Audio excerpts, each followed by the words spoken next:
Okay, so I guess we are checking in on the guy that half the country thinks was sent by God, and the other half thinks was sent by the other guy. So I hate to say it, but I'm pretty sure it's the other guy that is having the better week.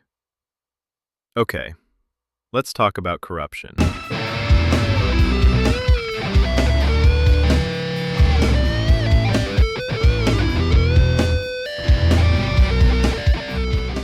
You know, there have been corrupt presidents before. There have been in different ways. There have been shady pardons before where we looked at them and we said, this seems very sketchy. We've seen political favors by presidents before, backroom deals and family members to a degree cashing in on being adjacent to power. But what we have seen, forget about the last decade of Trumpism, forget about the last year and a half of Trump's second term. Just focus in on the last 48 hours.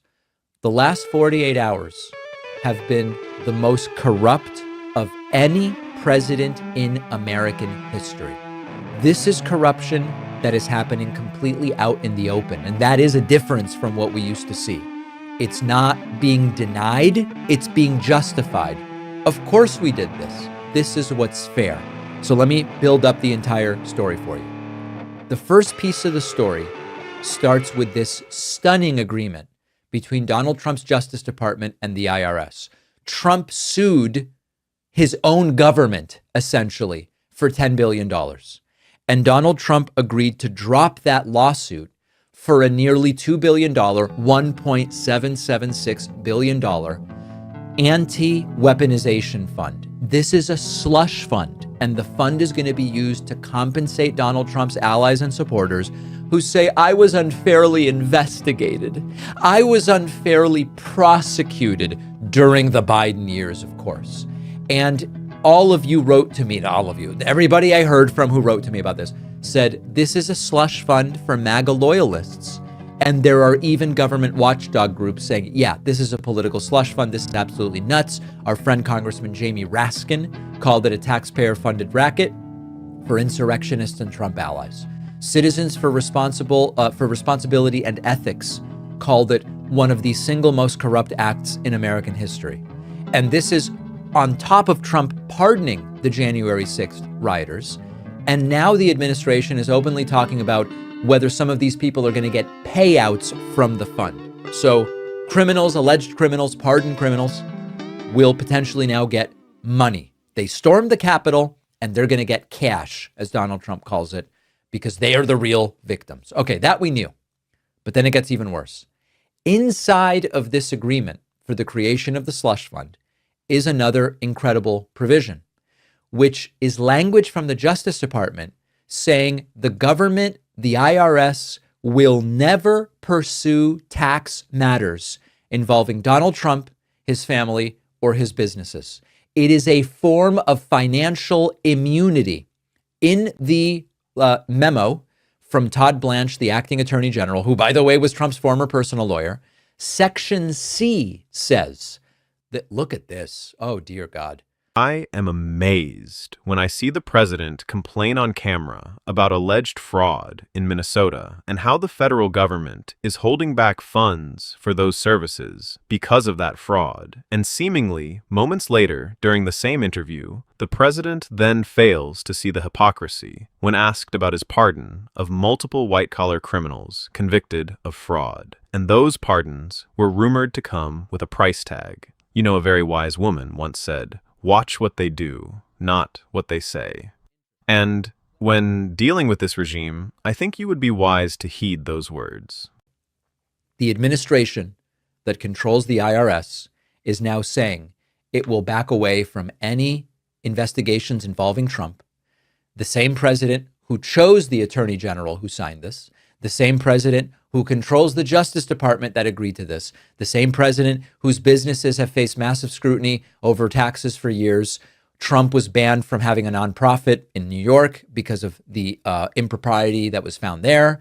And apparently we are now just supposed to accept this as normal. What are we doing here, people? How Trump used the presidency to expand his global empire. Quote, "We'd call that corruption." It's all head-spinning for people like Walter Schaub, who led the Office of Government Ethics in Trump's first term and clashed publicly with the White House over the president's decision to hang on to his business. Schaub resigned in 2017. What Trump is doing today, Schaub says, is far worse than in his first term. Schaub explains, quote, "This president has absolutely demolished any sense of a government ethics program. In fact, it's gone so far as to be whatever is the direct opposite of government ethics. I suppose we'd call that corruption." With Trump's foreign licensing income up an estimated 650% in 2024, his earlier promise to do no foreign deals disappeared.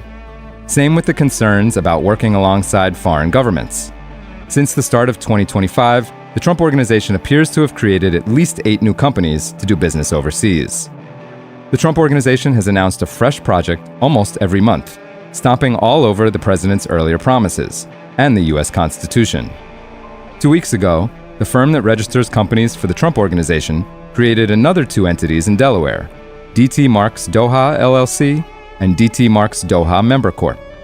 It's not clear whether those companies are connected to the already announced project in Qatar or an indication of yet another new foreign deal. So why are so few people paying attention? In part because there is a lot to scrutinize, including the president's new crypto ventures. Richard Painter, George W. Bush's former ethics lawyer, who worked on the emoluments litigation in the first Trump administration, but sounds skeptical that the cases will be refiled anytime soon, says, quote, "There is burnout on Trump ethics scandals. It's just one thing after another." All right, muchachas y muchachos. I hoped you learned something today. You know all systems, including capitalism, socialism, and democracy, are vulnerable to corruption. The key is picking leaders who have a solid moral compass and at least some compassion for others. Selfish people are always going to look for ways to improve their lives at the expense of their voters. So anyway.